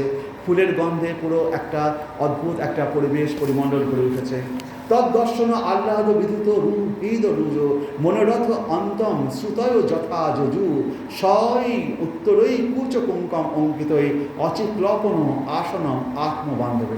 তখন গোপীগণ কী করেন, গোপীদের যে বুকের উপরে যে একটা কাপড় থাকে তাকে বলা হয় ওড়না জাতীয়। হ্যাঁ, তো কৃষ্ণ দর্শনে মূর্তিমান বেদগণ শ্রুতয় যেমন মনস্কাম মনোরথ অন্তম প্রাপ্ত হয়েছিলেন যথা যজু, তেমনি কৃষ্ণ দর্শনের আহ্লাদ আনন্দে গোপীগণের হৃদয়ের ব্যথাও দূরীভূত হয়েছিল। এতক্ষণ যে তারা ব্যথা অনুভব করছেন সেই হৃদয় ব্যথাও দূরীভূত হয়েছিল। সেই তাদের কুচ কুঙ্কুম অঙ্কিত স্তনের কুঙ্কুম রঞ্জিত উত্তরীয় দ্বারা, মানে ওড়না যে কুঙ্কুম রঞ্জিত উত্তরীয় দ্বারা তাদের প্রিয়তম কৃষ্ণের জন্য অচিক্লপন আসনম, তারা আসন রচনা করলেন। তাদের ওড়নাগুলোকে পেরে ভগবান শ্রীকৃষ্ণকে সেই বালুকা বেলায় যমুনা তটে আসন পেতে দিয়েছেন ভগবান। তদ্দর্শন আহ্লাদ বিধুত সুহৃদ রুজ মনোরথ অন্তম শ্রুতয় যথা যজু সেই উত্তরেই কুচ কুঙ্কুম অঙ্কিত অচিক্লপন আসনম আত্মবন্ধবে। কৃষ্ণ দর্শনের মূর্তিমান বেদগণ শ্রুতয় যেমন পূর্ণ মনস্কাম মনোরথ অন্তম প্রাপ্ত হয়েছিলেন যথা যজু যেভাবে, ঠিক তেমনি কৃষ্ণ দর্শনের আহ্লাদ আনন্দে গোপীগণের হৃদরজু তাদের হৃদয়ের ব্যথাও দূরীভূত হয়েছিল। সেই তাদের কুচ কুঙ্কুম অঙ্কিতই তাদের স্তনের কুঙ্কুম রঞ্জিত উত্তরীয় দ্বারা তাদের প্রিয়তম কৃষ্ণের জন্য অচিক্লপন আসনম, তারা আসন রচনা করলেন। ভগবান শ্রীকৃষ্ণকে সেই আসনে গোপীগণ বসালেন। তারপরে কি বলছে, তত্ত্বোপবিষ্ট ভগবান স ঈশ্বর যোগেশ্বরান্ত হৃদি কল্পিত আসন চকাশ গোপী পরিষদগত অচ্যুত তৈলক্য লক্ষ্মী এক পদম বপুদধ। পরমেশ্বর ভগবান শ্রীকৃষ্ণ যার জন্য যোগেশ্বরগণ তাদের হৃদয়ের মধ্যে আসন কল্পনা করেন, তিনি গোপীগণের সভা মধ্যে তার আসন গ্রহণ করলেন। গোপীগণ তার অর্চনা করিলে তিলকে লক্ষ্মীর একমাত্র আবাস স্থলরূপ তার চিন্ময় শরীর দীপ্যমান শোভায় প্রকাশিত হতে লাগল। সভা জয়িত্তম অনঙ্গদীপনম সহাসলীলাইক্ষণ বিভ্রম ভ্রুবা সংস্পর্শনেন অঙ্কপিতাগ্নিহস্তয় সংস্তুত ঈশ্বৎকুপিতা বভাশিরে। গোপীগণ তাদের কোলে অনঙ্গবদ্ধ কৃষ্ণের হস্ত পাদদয় স্থাপন করে কটাক্ষ হাস্যলীলা ও ভ্রুবিলাস বিভ্রম মাধ্যমে তাকে সভা জয়িত্তা সম্মানিত করলেন। এমনকি যখন তারা অর্চনা করছিলেন কিঞ্চিত ক্রোধ অনুভবের মাধ্যমে তারা তার উদ্দেশ্যে নিম্নোক্তভাবে বলতে লাগলেন। এবার ভগবানকে গোপীরা এবার প্রশ্ন করছেন, তো গোপীরা ভগবানকে বসিয়েছেন, তাকে নিয়ে আনন্দ করছেন, উৎফুল্ল হয়েছেন, তার প্রতি কটাক্ষ করছেন।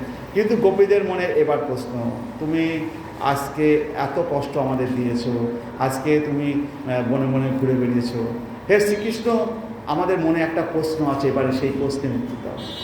গোপীগণ তো যে সে গোপী নন, তো যে সে গোপী নন, তারা তো সবাই এক একজন বড় বড় মানে আগে ঋষি মুনি ঋষি তারা ছিলেন, তো তারা সেই সমস্ত তারা আজকে গোপী হয়ে এসছেন। তো এই গোপীগণ আজকে এবার ভগবান শ্রীকৃষ্ণকে পরীক্ষা করতে চাইছেন যে আমাদের একটা মনে প্রশ্ন আছে, সেই প্রশ্নের উত্তর দাও। এই প্রশ্নটা যে করবে, এই প্রশ্নটা আপনারা খুব কান দিয়ে শুনবেন, খুব কঠিন প্রশ্ন।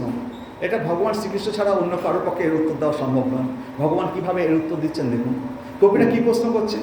শ্রী গোপ্য উঁচু ভজত অনুভজন্তি একো, ভজত অনুভজন্তি একো, একো এতদ বিপর্যয়ম ন উভয়ঞ্চ লোভয়াংশ ভজন্তে কো এতন্য ব্রুহি সাবত।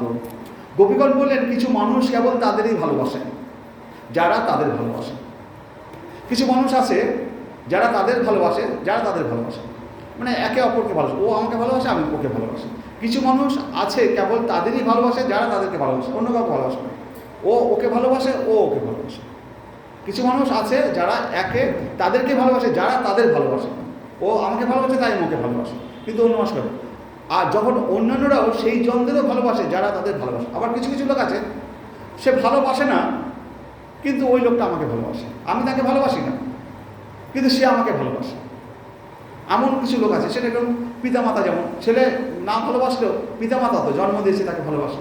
যেমন সাধু সন্ন্যাসীরা, তো মানুষ যতই অন্যায় করুক, সাধু সন্ন্যাসীরা সবাইকে কৃপা করে ভালোবাসে।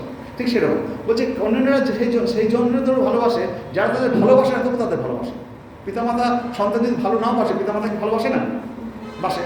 তো একদল আছে যারা ভালোবাসে তাদের ভালোবাসে, আরেকদল আছে যারা ভালোবাসে না কিন্তু তাদেরকে ভালোবাসে, বা বিরোধী ভাবাপন্ন তাদেরকে ভালোবাসে। এরপরেও আরও কিছু মানুষ রয়েছে যারা কারোর প্রতিই ভালোবাসা প্রদর্শন করে না, যে ভালোবাসছে তার প্রতি প্রদর্শন করে না ভালোবাসা।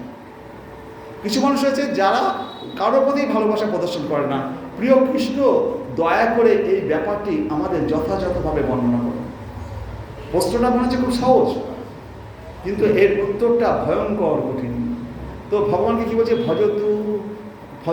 ভজত অনুভজন্তি একো এতদ বিপর্যয়ম ন অভ্যাঞ্চ লোভাংশ ভজন্তে এতন্ন বহিষ্কৃত।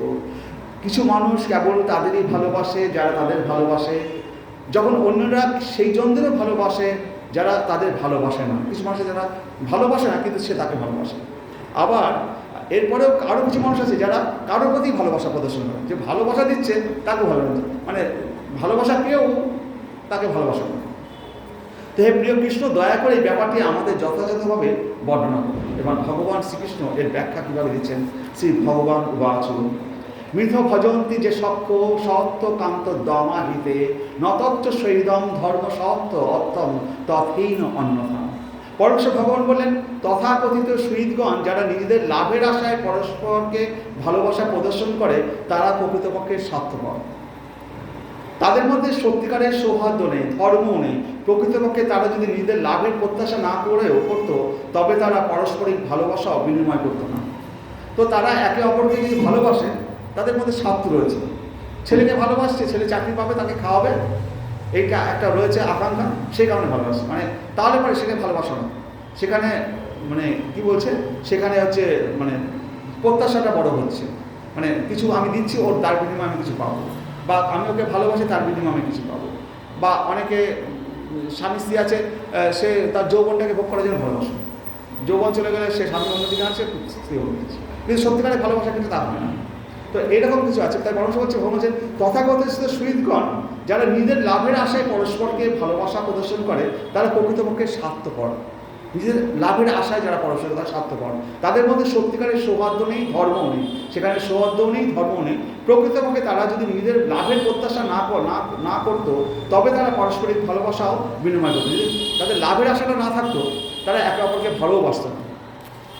তারপরে ভগবান বলছে, ভজন্তি অভজত যে বই করুণাপিতর যথা ধর্ম নিরপবাদ অর্থ সৈদম চক্ষু মধ্যমা। এই ভগবানের উত্তরগুলো খুব কঠিন আছে, আপনি আস্তে আস্তে বুঝবেন, অনেকটা বড়। হে সুমধ্যাগণ, সুমধ্যা মানে গোপীদেরকে সুমধ্যা, তাদের কোমরটা সরু, সেই জন্য তাদেরকে গোপীদেরকে ভগবান সুমধ্যাগণ বলে, মানে তারা খুব সুন্দরী যারা, তাদের কোমরটা হবে সরু। হে সুমধ্যাগণ, কিছু মানুষ রয়েছেন যারা প্রকৃত অর্থেই কারণেই, যেমন পিতা মাতা স্বাভাবিক স্নেহপ্রবণ, এই ধরনের মানুষেরা যারা প্রতিদানে ব্যর্থ মানুষদেরও একনিষ্ঠভাবে সেবা করে, তারাই ধর্মের প্রকৃত নির্ভুল পথ অনুসরণ করছে, আর তারাই সত্যিকারের শুভাকাঙ্ক্ষী। একমাত্র পিতা মাতা বাচ্চাকে দুধ খাওয়াচ্ছে, খেতে না পেলে আগে বাচ্চা খাবে তারপরে আমরা খাবো, এই যে ভালোবাসা, এখানে হচ্ছে তারা হচ্ছে সত্যিকারের শুভাকাঙ্ক্ষী। বাচ্চা আমাকে কি দেবে সেটা ওরা ভাবে না, বাচ্চাকে মানুষ করাচ্ছে, বাচ্চাকে বড় স্কুলে ভর্তি করাচ্ছে, বাচ্চার জন্য রাত দিন মায়েরা স্কুলে ছুটছে, এই যে ভালোবাসা, এটা হচ্ছে সত্যিকারের শুভাকাঙ্ক্ষী, এটা হচ্ছে ভালোবাসা। ভজতবি নবৈ ক্বচিৎ ভজন্তি অভজত কুত আত্মা রামা হি আত্মকামা অকৃতজ্ঞা গুরুচ্যত। এই সেই শ্লোকে ভগবান চারটে কথা বলছে। ভজতহপি নবৈ কেচিৎ ভজন্তি অভজত কুত আত্মরামা হি আত্মকামা অকৃতজ্ঞা গুরুত্ব। এরপরে সেই ধরনের মানুষেরাও রয়েছে যারা আত্মসুখী, আত্মকাম, অকৃতজ্ঞ ও গুরুত্বই। এই ধরনের মানুষেরা তাদের ভালোবাসা প্রদানকারীকেও ভালোবাসে না, শত্রু ভাবাপন্নদের কথা আর কি বলবো। এই যে চারটে রকমের মানুষ বললো, আত্মারাম, যারা আত্মারাম মুনি, যারা আত্মাতেই সবসময় ধ্যানস্থ থাকে, তারা কারোর ভালোবাসা নিয়ে চিন্তা করে, কারণ তাদের এই জগতের সাথে তাদের কোনো সম্পর্ক নেই, লাভ লসের সাথে কোনো তাদেরকে আপনি ভালোবাসা দিলেও যা আসে না। একটা কম্বল তাদের দিলেন, একজন সন্ন্যাসী যাচ্ছে কম্বল দিলেন, ও কম্বল নিল কি নিল না, তার বিনিময়ে আপনাকে একবার তাকাবেও না। আত্মার, সে আত্মারাম, তার মানে আত্মারাম, তার কম্বল না নিলেও চলে, নিলেও চলে, আপনি খেতে দিলেও খাবে, না দিলেও না খাবে, আত্মারাম। এই আত্মারাম, আত্মসুখী, তারা আত্মসুখী, আত্মকাম, অকৃতজ্ঞ, গুরুত্বহীন, এই ধরনের মানুষেরা তাদের ভালোবাসা প্রদানকারীকেও, যারা ভালোবাসা প্রদান করে তাদেরকে তো ভালোবাসেই না, যারা ভালোবাসা প্রদান করছে কিন্তু তাদেরকে ভালোবাসা উচিত, কিন্তু তাদেরকে ভালোবাসে না। শত্রু ভাবাপন্নদের তো কথাই নেই, যারা শত্রুতা করে তাদের তো কথাই নেই, যারা ভালোবাসে তাদেরকেও তো ভালোবাসে না। ভজিলেও ভজে না এবং ভজিলে তো ভজে নাই এমন যাহারা, তাদের মধ্যে চারি প্রকার ব্যক্তি দৃষ্ট। একটা হচ্ছে আত্মারাম বা ব্রহ্মনিষ্ঠ ব্যক্তি, ইহারা বিষয়দর্শী নয়। এই আত্মারাম মুনিরা বিষয়দর্শী, আপনি রসগোল্লা দিলেন কি পান্তুয়া দিলেন কি খেতে দিলেন কি দিলেন, এই বিষয়ের প্রতি তাদের কোনো আকর্ষণ নেই, বিষয়দর্শী নয়, কোনো প্রকার বাহ্য ব্যাপারে ইহাদের বিন্দুমাত্র অভিনিবেশ নেই, সুতরাং এদের ভালোবাসলেও এরা ভালোবাসবে না। আত্মকাম, ইহারা বিষয় দৃষ্টি করিলেও পূর্ণ কামতা প্রযুক্ত, ভোগ বাসনা শূন্য, তাই কোনোরূপ বাহ্য অপেক্ষা ইহাদের থাকে না। আত্মকাম যারা হচ্ছে যোগী মুনিরা, তাদেরকে যদি আপনি ভালোবাসা দেন ওদের কিছু যা আসে না, মানে মানে এরা পূর্ণ কাম, এরা বিষয় দৃষ্টি করলেও পূর্ণ কামতা প্রযুক্ত, ভোগ বাসনা শূন্য, এদের ভোগ বাসনা শূন্য, এদের ভোগের প্রতি কোনো লোভ নেই। সেই কারণে তাই কোনোরূপ বাহ্য অপেক্ষা, আপনার যদি কোনো উপকারও করেন আপনার উপকার করার দিকে তাকাবে। আরেকটা আছে অকৃতজ্ঞ, ইহারা উপকারী পাচ্ছে কিন্তু প্রত্যুপকারে অনভিজ্ঞ, ইহারা মূঢ়, জানে না বলিয়া উপকারী উপকার করেন, মানে অকৃতজ্ঞ। আপনি এক বন্ধুকে উপকার করে আছেন, সে বন্ধু তো উপকার করলোই না, উল্টো অপকারও করে যাচ্ছে। তা উপকারীর উপকার তো করেই না, উল্টো অপকারও করে। আর একটা হচ্ছে গুরুদ্বয়ী, এই গুরুদ্বয়ী কারা? এই গুরুদ্বয়ী হচ্ছে ইহারা উপকারীর উপকার তো করেই না, পরন্তু দ্রোহ আচরণ করে। উপরেটা অকৃতজ্ঞ হচ্ছে উপকার করে না, কিন্তু উপকার তো করে না কিন্তু অপকার করে, অপকার করে না কিন্তু উপকারও করে না। হ্যাঁ, এটা হচ্ছে তারা উপকারটা শুধু নেয় কিন্তু তার বিনিময়ে কিছু দেয় না। আর এই গুরুদ্বয়ীরা, এরা উপকারীর উপকার তো করেই না, উপকার তো করেই না, উল্টো তাদেরকে কষ্ট দেয়। বন্ধুর জন্য এত কিছু করলেন, বন্ধু লাস্টে বাঁশ দিয়ে চলে গেল। বন্ধুর জন্য এত কিছু করলেন, একটা দোকান হয়তো কিনলেন, বন্ধুকে মিলে দুজন মিলে হাফ টাকা দিয়ে বন্ধু তার নিজের নামে করে নিয়ে তোমাকে তাকে দিল। তো এরকম হয়, এটা হচ্ছে উপকার তো করলোই না, উল্টো তাকে তাড়িয়ে দেওয়া হলো, অপকার করলো। তো এরা হচ্ছে গুরুদ্রোহী, এরা উপকারীর উপকার তো করেই না, পরন্তু দ্রোহ আচরণ করে, ক্ষতি সাধন করে। যিনি উপকর্তা তিনি গুরুতুল্য, যে উপকার করতে গুরুতুল্য হয়, সেই গুরুতুল্য লোককে উপকাররূপ গুরুদ্রোহ চরণকারী বলিয়া ইহারা গুরুদ্রোহী। ইহারা অশেষ দোষে দোষী, ইহাদের ধর্ম, অর্থ, সৌহার্দ্য বা দয়াপেক্ষা প্রভৃতি কিছুই নেই। তো গোপীরা গুরুদ্রোহীর পরিচয় পেলেন, এবার গোপীদের মধ্যে আনন্দ এসছে। ভগবান গোবিন্দ নিজে বলছে গুরুদ্রোহী, তো কেন আনন্দ এসছে?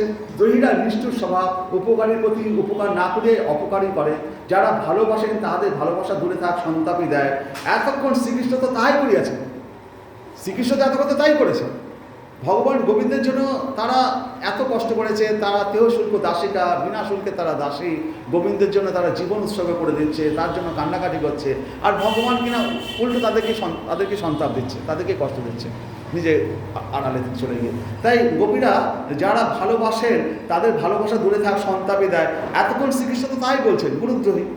আমরা এত ভালোবাসি আছি আর তিনি আমাদেরকে বিরহ দাবাদনে দগ্ধ করিয়েছে, সুতরাং তিনি গুরুদ্রোহী। মনে মনে গোপীদের মনে এটা ভাবছে। সাথে সাথে শ্রীকৃষ্ণ মনের কথা জানতে পারে তো, শ্রীকৃষ্ণের সাথে সাথে মনের কথাটা বুঝে নিয়ে বলছে। শ্রীকৃষ্ণ গোপীদের মনোভাব বুঝতে পারলেন এবং বলতে শুরু করেন, না হম তু সখ্য, না হম তু সখ্য, হে গোপীরা তোমরা এটা ভেবো না আমি সেই গুরুদ্রোহী। গোপীরা মনে মনে ভাবছে এই তো এবার ফাঁদে পড়ে গেছে, ও তো আমাদেরকে, আমরা উপকার করেছি কিন্তু আমাদেরকে সন্তাপ দিয়েছে, তাদের গুরুদ্রোহের পরে চিকিৎসা করছে। কিন্তু শ্রীকৃষ্ণ ওদের মনোভাব বুঝতে পারে ভগবান এবার তাড়াতাড়ি বলছে, না হম তো সখ্য, হে সখীগণ তোমরা এটা ভেবো না আমি গুরুদ্রোহী, আমাকে গুরুদ্রোহী ভেবে তোমরা ভেবো না। হে সখীগণ তোমরা যা ভাবিতেছ আমি তাহা নই, দ্রোহী পর্যায়ে আমি পড়ি না, এমনকি যাহাদের কথা বলিয়াছি তাহাদের কেউই আমি নই। আগে যাদের কথা বললাম তাদের আত্মারাম মনে, আত্মকাম মনে, অকৃতজ্ঞ এদের মধ্যে তো পড়ি না। এমনকি গুরুদ্রোহী যে উপকার করে তারও উপকার করি না। এটা যে তুমি ভাবছো আমি তোমাদের উপকার পাচ্ছি, উল্টো তোমাদেরকে দর্শন দিচ্ছি না, কষ্ট দিচ্ছি, তো সেই ক্ষেত্রে আমি তো গুরুদ্রোহী করছি, কিন্তু আমি কিন্তু গুরুদ্রোহী নয়, না হোক তো সখ্য। শ্রীকৃষ্ণ জীবজগতের পক্ষে পরম কারণে, পরম সহিত, সকল জীবের অহেতুক বন্ধু। ভগবান শ্রীকৃষ্ণ সকল জীবের অহেতুক বন্ধু, তাহার স্বার্থপরতা কুত্রাপি নাই। তিনি আত্মারাম বটে, কিন্তু আত্মারাম শিরোমণি হইয়াও ভক্ত প্রেমাধীন। যেহেতু তিনি ভক্ত প্রেমাধীন, তাই অকৃতজ্ঞ বা দ্রোহীর আচরণ তাহাতে সম্ভব নয়। আমি যে গুরুদ্রোহী হব, যে তাহলে পরে সেটা কেন সম্ভব নয় আমার পক্ষে? কারণ আমি মনস্কাম আত্মারাম মুনি বটে, আত্মারাম শিরোমণি হইয়াও আমি ভক্ত প্রেমাধীন, ভক্তের প্রেমে আমি অধীন। ভক্ত আমাকে ভালোবেসে যা খাওয়াবে আমি তাই খাই। তো ভক্ত প্রেমাধীন, ভক্ত যেভাবে রাখে আমি তাই রাখি। আমাকে জামা পরালে জামা পরে থাকি, জামা না পরালে, ভগবানকে যে জামা না পরিয়ে রাখেন ভগবানের অনুযায়ী থাকি, পড়ালে পড়বেন। ভক্ত প্রেমাধীন, তিনি ভক্তের অধীন। ভক্ত যদি মালা দিলেও ভগবান করবেন, না দিলে না করবেন। তো ভক্ত প্রেমাধীন তিনি, আত্মারাম হলেও তিনি ভক্ত প্রেমাধীন। তিনি সকল জীবের অহেতুক বন্ধু। তিনি কখনো কি গুরুদ্রোহী হতে পারেন? তাহলে গুরুদ্রোহী বা এই অকৃতজ্ঞ বা গুরুদ্রোহী আচরণ তো তাদের সম্ভব নয়, তাহলে তো এটা হচ্ছে না। শত্রুকে যে বিনাশ করেন সেখানেও তাহার করুণা প্রকাশ। ভগবান শ্রীকৃষ্ণ যদি কাউকে, যেমন পুতনা রাক্ষসকে বধ করলেন, বধ করার পরে কি আছে, যাকে বধ করে তার শত্রুতা করে, কিন্তু ভগবান কী করছে, পুতনা রাক্ষসকে ধাত্রীপদ দিয়ে দিচ্ছেন, মাতৃস্থানের পদ দিচ্ছেন, তাকে মানে স্বর্গে গোলক বৃন্দাবন তাকে স্থাপিত বৈকুণ্ঠে তাকে পাঠিয়ে দিচ্ছেন, মানে ধাত্রীপদ দিয়ে মায়ের স্থান দিয়ে দিচ্ছেন। ভগবানের হাতে যারা মারা যাচ্ছে তাদেরকেও ভগবান তাহলে কৃপা করছেন। তো শত্রুকে যে বিনাশ করেন সেখানেও তার করুণার প্রকাশ। হতারি গতিদায়ক, তিনি হতারি, যাকে হত্যা করেন তারও গতি করে থাকেন। হতারি গতিদায়ক, তাহার স্বভাবত তিনি অশেষ কল্যাণ গুণাকর। তাহার প্রীতি মাতা পিতার মতো নয়, তার যে ভালোবাসা মাতা পিতার মতো নয়, ছেলেকে মানুষ করছে, ছেলেকে মাতা পিতার মতো নয়। কারণ মাতা পিতার প্রীতিতে যে সম্বন্ধরূপ উপাধি আছে, সেই ভগবানের প্রীতিতে তাহা নয়। ভগবানের যে প্রীতি, ভক্তের প্রতি যে প্রীতি, সেটা মাতা পিতার মতো নয়। হ্যাঁ, সেই প্রীতিটা আরও উচ্চ স্তরে ভগবানের প্রীতিটা। তাই বলছে তার যে সম্বন্ধ, পুত্র এবং মায়ের যে সম্বন্ধ, সে সম্বন্ধ অল্পতে কেটে যেতে পারে, কিন্তু ভগবানের শেষটা সেই সম্বন্ধ নয়। ভগবান ভক্তকে মারা যাওয়ার পরেও ভালোবাসে, তাকে গোলক বৃন্দাবনে আবার জন্মান্তর ধরে ভালোবাসে। তার প্রীতিটা অন্য ধরনের, মাতা পিতার মতো নয়। এই জন্মের মাতা পিতা যে পরের জন্মের মাতা পিতা নাও থাকতে পারে, অন্য মাতা পিতা, কিন্তু ভগবানের প্রীতিটা মাতা পিতার মতো সম্বন্ধযুক্ত নয়। করুণ হৃদয় সাধুদের প্রীতির সঙ্গেও তার প্রীতির তুলনা চলে না। করুণ হৃদয়, সাধুরা কী করে? সাধুরা তো করুণ হৃদয়, মানুষের কষ্ট দেখলে মানুষ সাধুদের হৃদয় গলে যায়। সাধুগণ যে সকলকে ভালোবাসেন তার কারণ তারা সত্য গুণামৃত। সাধুরা মানুষকে ভালোবাসে, কেন ভালোবাসে? তাদের মধ্যে সত্যগুণ রয়েছে। সত্য রয়েছে, তম তিনটে গুণ আছে না, তাদের মধ্যে সাধুদের মধ্যে কী আছে? সত্যগুণটা বেশি। মানুষের দুঃখ কষ্টে তাদের বুকে কান্না এসে যায়, তারা মানুষের সেবা করার জন্য চেষ্টা করে। তাই কী বলছে? সাধুগণ যে সকলকে ভালোবাসে তার কারণ তারা সত্য গুণান্বিত। সত্যগুণের বিশেষত্ব এই যে পরের দুঃখ দেখিলেই হৃদয় বিগলিত হইবে। শ্রী ভগবান কিন্তু সত্যগুণী নন। সাধুদের পরের দুঃখ দেখলে কষ্ট পায়। ভগবান কি পরের দুঃখে কষ্ট পায় না? সে ভগবান কিন্তু সত্যগুণী নয়, তিনি গুণাতীত, তিনি সত্যগুণের গুণের অতীত, তিনি গুণাতীত। যে কারণে সাধুর হৃদয় বিগলিত হয়, সেই কারণে ভগবানের হৃদয় বিগলিত হয় না। আপনার কান্না দেখলে ভগবান কিন্তু কাঁদবেন না। আপনি ভগবানের কাছে কাঁদছেন, ভগবানের আপনি ভাবছেন আমার কান্না দেখে ভগবান বোধহয় বিগলিত হবে, সাধু হৃদয় বিগলিত হবে। যে জন্য আমাদের কি বলা হয়, সাধুর সঙ্গে যাও। সাধুর সঙ্গে ভগবানের কাছে যদি কান্নাকাটি করেন, ভগবান কান্নাকাটিটা অন্য মানে নেবে, তো ভগবান সাধু যেভাবে আপনি সরাসরি উপকার করবে, ভগবান সেভাবে করবে না। ভগবান তো আপনি কান্নাকাটি করছেন, হয়তো কষ্ট পেয়েছেন, আপনার প্রারব্ধ আছে, আপনার সেই সমস্ত ফল অনুযায়ী আপনি কষ্ট পাচ্ছেন। ভগবান তাহলে কেন আপনার কান্নাকাটি করলে ভগবান কেন নিচ্ছে না? কারণ কারণটা সেখানে দেখাচ্ছে ব্যবহারিক ও পারমার্থিক ভেদে দুঃখ হচ্ছে দুই প্রকার। ব্যবহারিক আর পারমার্থিক ভেদে দুঃখ দুই প্রকার। গৃহে আহার্য নয়, খাবার নেই, গিয়ে আহার্য নেই, কেউ ক্ষুধায় কাতর, সাধুর মন গলিয়া যায়, তাতে তার খাবার নেই, সাধু কৃপা করে। কেউ কুপথে গেছে, এই জীবনটা ভগবানের নাম নিচ্ছে না, কুপথে রাস্তাঘাটে যুগ করলে বেড়াচ্ছে, সাধু তাকে বলে তুই আমার কাছে আয়, একদিন দুদিন আমার কাছে আয়, আস্তে আস্তে তাকে সাধু বানিয়ে দিল। তো কেউ কুপথে গেলে দুর্লভ মানব জীবন নষ্ট করছে, তো সাধুর এক্ষেত্রে কৃপা আসে, সাধু কৃপা করেন, সাধুর মন গলিয়া তাকে সুপথে নিয়ে আসে। স্যার ভগবান গুণাতীত বলিয়া এই সকল কারণ তাকে স্পর্শ করে না। ভগবান যেহেতু গুণাতীত, সেই কারণে এই সকল কারণ তাকে স্পর্শ করে। কেন করে না? সংসারে কত লোকের গৃহে অন্ন নেই, কত লোকের কুপথে চলিতেছে, সে সকল সমাধানের জন্য তাহার কৃপা শক্তি ছুটিয়া চলে না। এই প্রকৃত গুণময় জগতের হাসি কান্নার সুখ দুঃখের সঙ্গে তার কোনো যোগাযোগ নেই। কেন নেই তাও আসে। নিজ চিত্তে অপরের দুঃখের স্পর্শ হইলে কৃপারূপ চিত্ত বিকার উপস্থিত হয়। কিন্তু শ্রুতিতে শ্রী ভগবান নিত্য পরমানন্দিক রস অপহত পাপস্বরূপ বলিয়া জীব হইতে পৃথক রূপে নির্দেশ করা হয়েছে।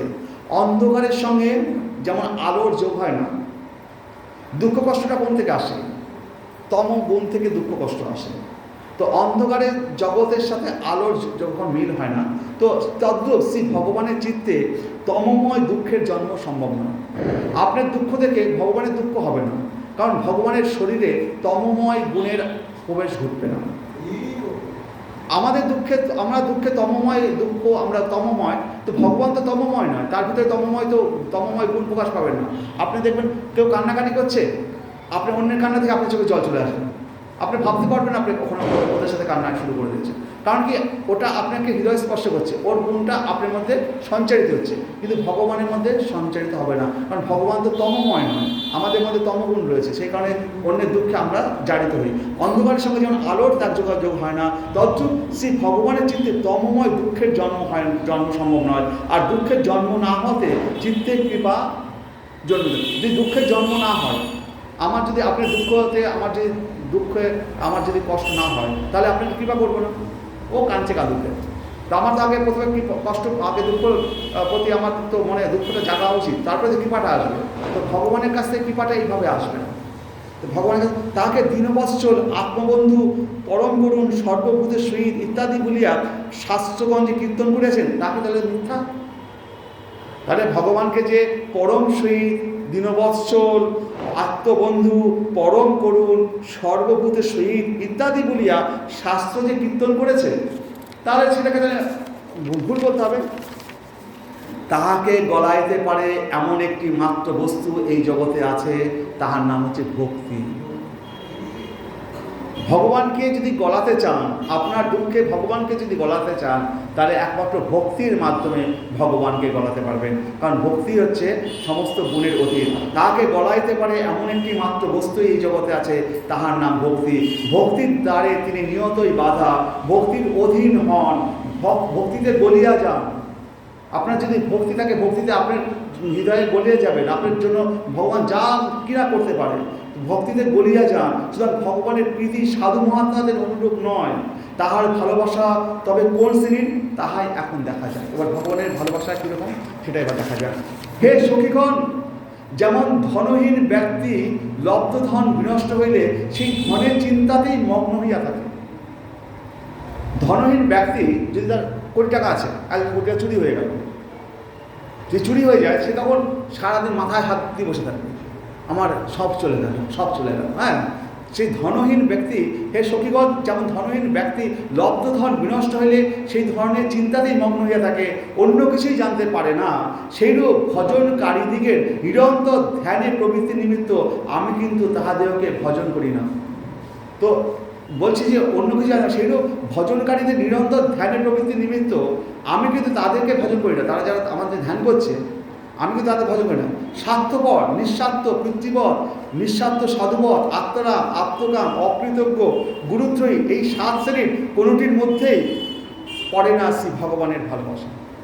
তাহলে এতগুলো যে দোষ, আত্মারাম মুনি, স্বার্থপর, নিঃস্বার্থ, পিতৃবৎ, পিতার যে ভালোবাসা, নিঃস্বার্থ, সাধুদের যে ভালোবাসা, আত্মারাম, আত্মকাম, অকৃতজ্ঞ, গুরুদ্রোহী, এই 7 শ্রেণীর কোনোটির মধ্যেই পড়ে না ভগবানের এই ভালোবাসা।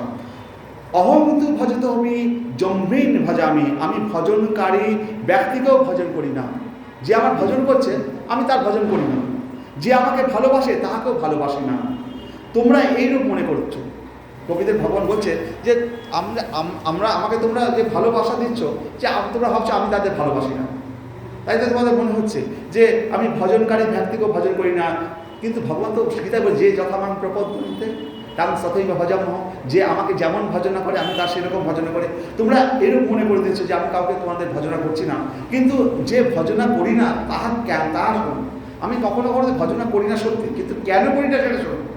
আমি আত্মারাম, আত্মকাম, অকৃতজ্ঞ বা গুরুত্বই বলিয়া ভজি না তা নয়।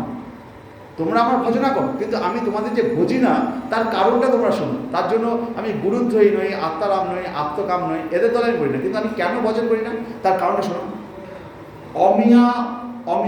অমিয়ান অনুবৃত্তি বিত্তয়, অমিশাম অনুবৃত্তি বিত্তয়।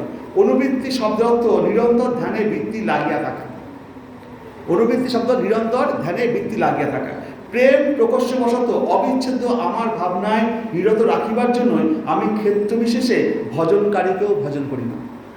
বলছে একজন গোপীরা কান্নাকাটি করছে ভগবান শ্রীকৃষ্ণের জন্য, তো ভগবান দেখা দিচ্ছে না,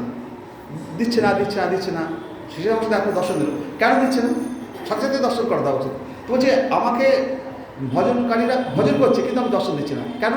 তারা যে ভজন করছে, এই ভজনটা তাদের যে কষ্টটা, এইটা দেখতে আমার খুব ভালো লাগে। তাদের যে কষ্টটা, এর দ্বারা আমি তৃপ্ত হই। আমি তাদের থেকে এই গোপীরা যে কান্না করে, গোপীদের থেকে ভগবান দূরে ছিল না, কিন্তু কাছে দাঁড়িয়েছিল, কিন্তু দর্শন দিচ্ছিল না। তাদের যে কান্নাকাটিটা ভগবান আস্বাদন করছিলেন, যে এরা এইভাবে আমাকে কান্নাকাটি করছে, আমার জন্য আস্বাদন করছে, এরা আরও ডাকুক, তাহলে পরে এদের আরও বেশি উন্নতি হবে, এদের ভালোবাসি আমি, এরা ভগবানকে আরও এদের ডাকা উচিত। তাহলে পরে এরা জন্মান্তরে পাপ থেকে এরা দূরীভূত হয়ে এরা আরোভাবে আমার কাছে আরও আসতে পারবে। ভগবানের তো এই ভালোবাসাটা বেশি। ভগবান তাদেরকে দর্শন দিচ্ছে না, ভগবান তাদেরকে ভজন করছে না তা নয়।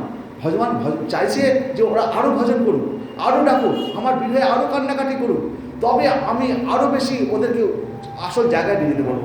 আমার ভজনাকারী যাহাতে সর্বস্ব ভুলিয়া আমারই ধ্যানে তন্ময় হইয়া থাকে, ইয়া আমি একান্তভাবে চাই, কিন্তু পাই না, কোন জগতে কোথাও পাই না। এরকমভাবে ভগবান কাউকে পান না। যদি কাউকে পান, তাকে আরও কষ্ট দেন এই কারণে যে ও আরও ভজুক। আমি তো পাই না আর কোনো কাউকে এরকমভাবে যে কেউ আমাকে ভজনা করছে। তাই আমি প্রযত্ন করি যাহাতে মানবের আমাকে লাভের উৎকণ্ঠা নিরন্তর বাড়ে। তাই তাহাকে সহজে ধরা দিই না, অথবা ক্ষণিকের জন্য ধরা দিয়ে লুকিয়ে থাকি, দর্শন দিয়ে আবার লুকিয়ে পড়ি। তার মানে আকাঙ্ক্ষাটা আরও জাগিয়ে তোলার চেষ্টা করি, যাতে সে আমাকে আরও বেশি করে থাকে। আহার্য বস্তু থাকিলেই যে আহার করা যায় তাহা নয়, উদরে ক্ষুধা থাকা চাই। যেমন ধরুন আপনাদের সবাইকে বলি বৃন্দাবনে গিয়ে সবাই থাকবেন না। অনেকে বলে বৃন্দাবনে গিয়ে সারা জীবন থাকবো, তা না। বৃন্দাবনে মাঝে মাঝে যাবেন, এবং গেলে পরে ওই 10 দিনের জন্য গেছেন তো আপনি মানে লোলুপ দৃষ্টিতে সব কিছু দর্শন করবেন। কারণ কি, এ তো চলে গেলে দেখতে পাবো না, আরে চল দৌড়ে মন্দির আছে। কিন্তু বৃন্দাবনে যে রয়েছে লোকটা, তার কি সেই আকাঙ্ক্ষা সেইটা রয়েছে? তার তো পেট ভরা, সবসময় মন্দির দেখছে, সকালবেলা বাজে যাচ্ছে, তার মন্দিরে দৌড়ানো তার ইচ্ছা নেই। তো আহার্য যদি পেট ভরা থাকে তাহলে খিদে লাগবে? আপনার সামনে রসগোল্লা রয়েছে, কিন্তু পেট ভরা, আপনি খেতেছেন, কিন্তু আপনি যে খিদে, আপনি 1 বছর বাদে 5 বছর বাদে বৃন্দাবনে গেছেন, আপনি বৃন্দাবনের মন্দিরগুলোকে দৌড়ে ছুটে যাচ্ছেন দর্শন করেন, আপনি যে খিদের বেশি রয়েছে। তাই বলছে আহার্য বস্তু থাকলেই যে আহার করা যায় তাহা নয়, উদরে ক্ষুধা থাকা চাই। এই ক্ষুধাটা দরকার। আপনি দর্শন করতে পারছেন না, 2 বছর 3 বছর বৃন্দাবনে যেতে পারনি, 10 বছর বাদে একবার সুযোগ পেয়েছেন, আপনার মন একেবারে অতিষ্ঠ হয়ে আছে, আরে আরে এইখানটায় কোন মনে এই ভগবানকে দর্শন করে দৌড়ে দৌড়ে যাচ্ছে। কিন্তু যে বৃন্দাবনবাসী সেই লোকটাকে দৌড়ভাবে দৌড়াচ্ছে না, তারা সব রোজ দেখে। তো তার ক্ষেত্রে তারটা আর আপনার মধ্যে অনেক পার্থক্য।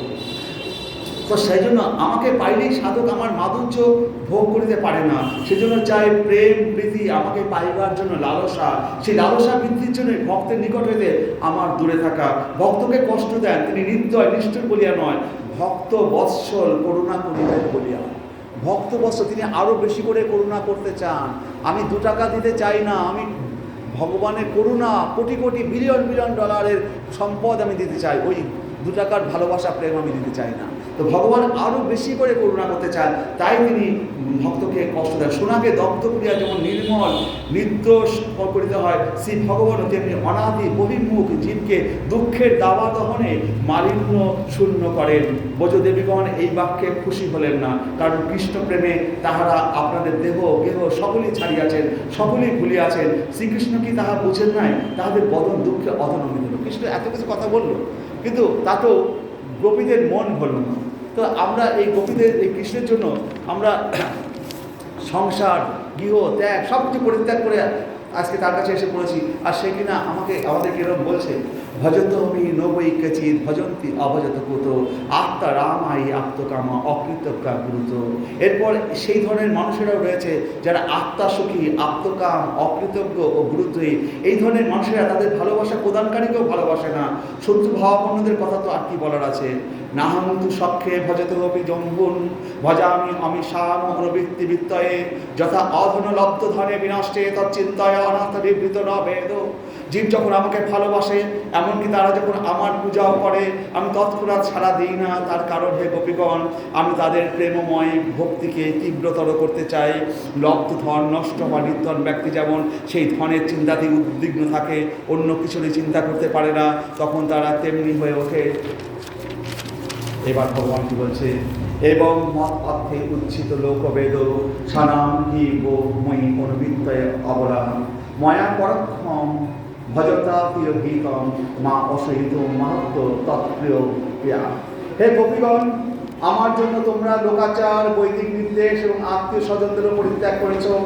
তা সত্ত্বেও আমার প্রতি তোমাদের অনুরাগ বর্ধিত হবে বলে আমি তোমাদের দৃষ্টির অগোচর হয়েছিলাম।